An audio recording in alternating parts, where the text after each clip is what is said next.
Hello বন্ধুরা, আসসালামু আলাইকুম। কেমন আছেন সবাই? আশা করছি সবাই খুব ভালো আছেন।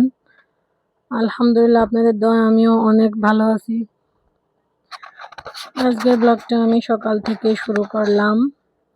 এখন সকাল 7টা বাজে। আজকে আমার উঠতে একটু দেরি হয়ে গিয়েছে, এই জন্য তাড়াহুড়া করে কাজকামগুলো করে নিচ্ছি।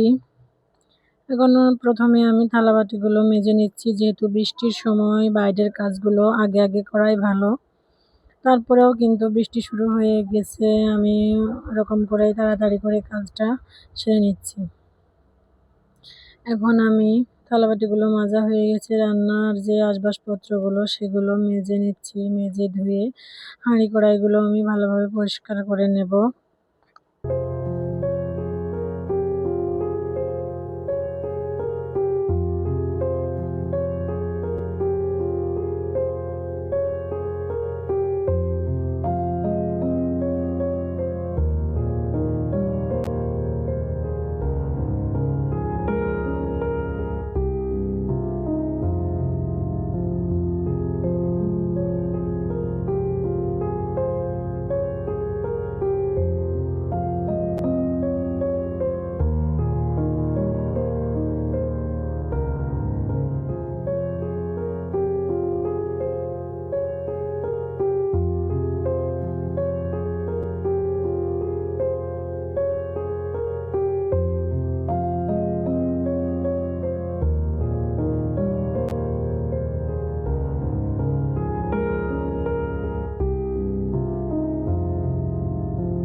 থালাবাটিগুলো যখন ধোয়া হয়ে গেছে, তখন আমার মনির আব্বু ধান ভিজাইছিলাম রাত্রে, সেগুলো নিয়ে চলে এসেছে, যে একটু ধরে দাও, ঝরান দিয়ে নিই।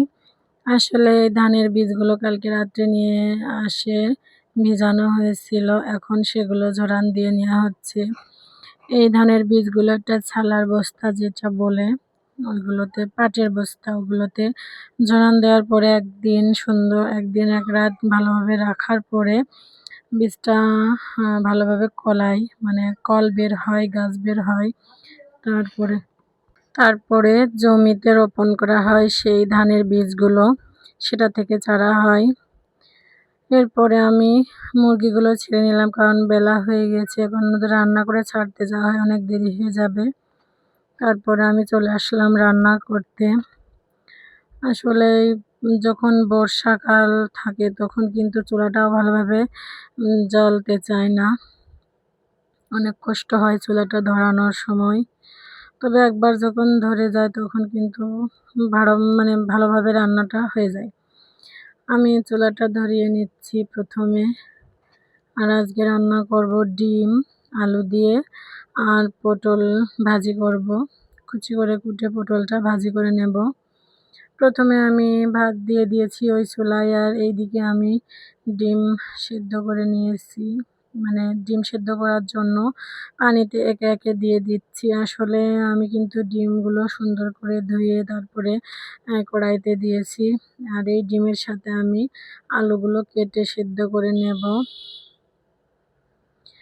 কারণ ডিমের সাথে বা আলাদাভাবে আলু সিদ্ধ করে যদি ডিম রান্না করা যায়, অন্যরকম একটা স্বাদ হয়, আমার কাছে তো তাই মনে হয়। এজন্য আমি সবসময় ডিম রান্না করার জন্য আলুটা কিন্তু সেদ্ধ করে নিই।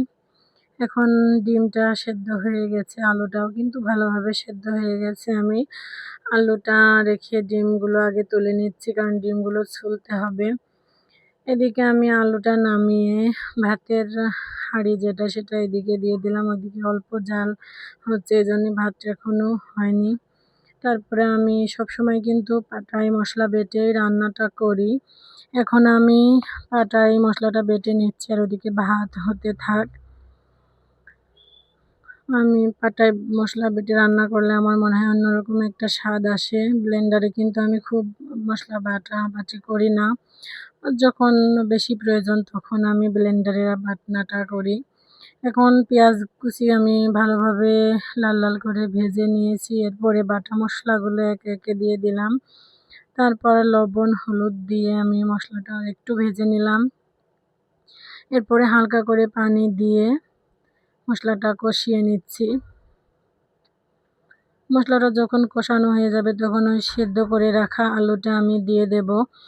আর আলুটা যেহেতু আমার সেদ্ধ করে আছে, মানে 50% সেদ্ধ হয়ে গেছে, তখন আর আমি আলাদা করে তরকারিটা সেদ্ধ করার জন্য কিন্তু পানি দেব না।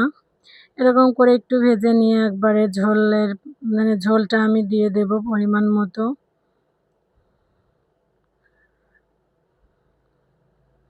এরপরে আমি যখন ব্লকটা আসবে তখন সুন্দর করে ডিমগুলো ছেড়ে দিয়েছি এর ভিতরে।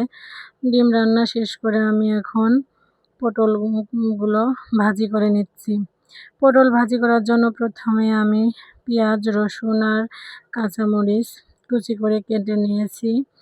এরপরে আমি একটু ভেজে নিলাম আর 2টা তেজপাতা হলুদ লবণ দিয়ে সুন্দর করে ভেজে নিচ্ছি। দেওয়ার পরে আমি পটলগুলো দিয়ে দেব। আর পটল এরকম দেখা যাচ্ছে কারণ পটলগুলো আমি কুটে লবণ দিয়ে হাত দিয়ে চটকিয়ে মেখে রেখেছিলাম কিছুক্ষণের জন্য। আর অনেক পানি বের হয়েছে ওর ভিতর থেকে। এখন কিন্তু পটল ভাজতে আমার বেশি সময় লাগবে না। আর এই দেখুন বৃষ্টি কিন্তু পড়ছে। আমার মেয়ে স্কুল থেকে চলে এসেছে, এখনও আমার রান্না হয়নি। এই তো ডিমের তরকারিটা রান্না হয়ে গেছে আর পটল কিন্তু ভাজি করা হয়ে গেছে।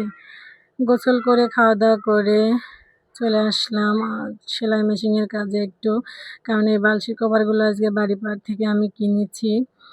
আর খাওয়া দাওয়া শেয়ার করা হয়নি কারণ অনেকটা বেলা হয়ে গেছিলো, এই জন্যই ঝামেলা মনে করছিলাম।